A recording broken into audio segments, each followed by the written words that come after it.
Hello guys, in this video I'm going to tell you the execution flow of an Angular project in the latest version. So I'm opening the command prompt. So now I need to change the directory. So I'll write a cd/. So before selecting the Angular folder in the C drive and creating a new project. So in the previous video I discussed about how to install the Angular. So by writing this command like npm install -g @angular/li. So what actually it means is, so here we need node package manager for installing all the required dependencies and packages for the Angular project. So for that we need npm. So how this npm will be get downloaded means, so we installed a node.js. So if we install that node.js, so node package manager will be get installed, and with the help of that node pack manager, so we'll install all the required dependencies and packages for the Angular project. And here -g indicates that we are installing this Angular globally. So after installing this, we can access it anywhere. So now getting into the topic, so we need to change the directory to Angular in the C drive. So cd space Angular. So which means this Angular is a folder in the C drive. So after selecting this, so I need to create a new Angular project. So for that, I need to write ng space new space and a project name. So I'm giving a project name as 23, day 23, or else a day 2. So it is getting created. So we need to select CSS,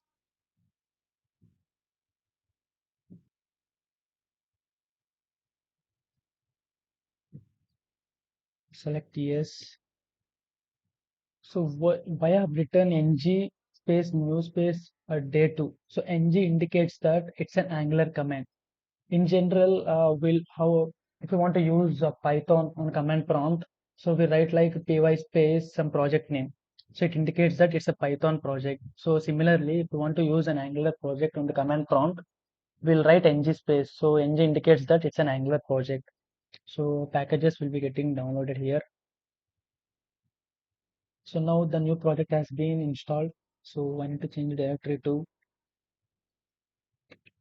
cd space day 2. So, and if I write code space dot, so then a code will be opened in the Visual Studio Code.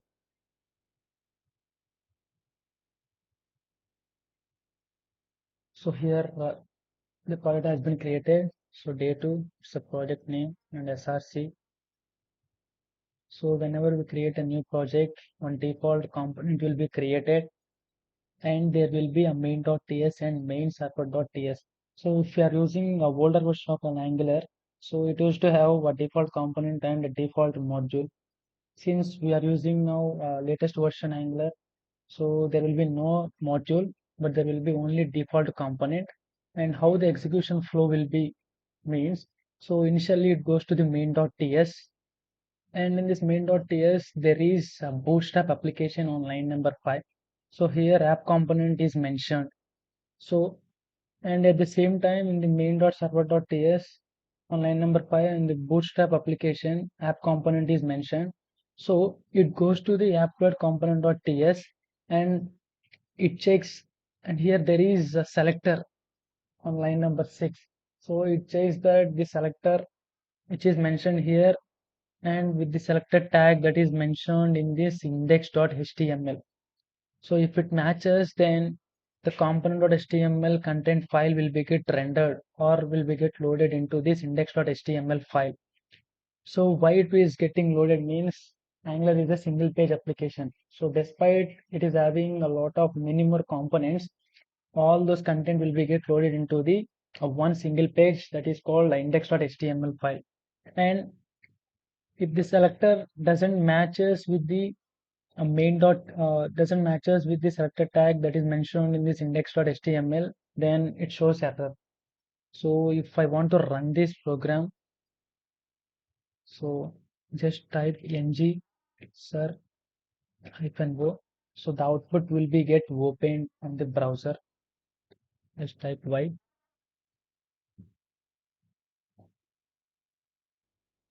So here the output is showing. So this content is rendering from this app.component.html into the index.html file. And suppose if I want to create a new component and if I want to make that component as a default component, so let me create another component here. So in the Visual Studio Code itself, we can take a new terminal and we can write commands here. So if I want to create a new component, just write the command ng space g space c space a component name. Suppose I'm giving a component name as display. So here GC stands for generate component. So the component got created here, display, and I'm writing some content. So here there is a display works. So I'm writing, or else I'll take a new header tag. Which one? Display component. And instead of default component, if I want to use only this display component, so what I have to do is I need to go to this main.ts, and here instead of app component I need to mention display component, and in a similar way I need to go to this main.server.ts, and here also I need to remove this app component and I need to mention display component. And just go to this display.component.ts, and whatever this selector is there here, so you need to mention the same selector tag in the index.html, so that then only the content of a display component will be get rendered into this index.html file. So just write, and if I want to build and run this, so just write ng sir -o. So it build the application and the output will be get opened. So just click on Y.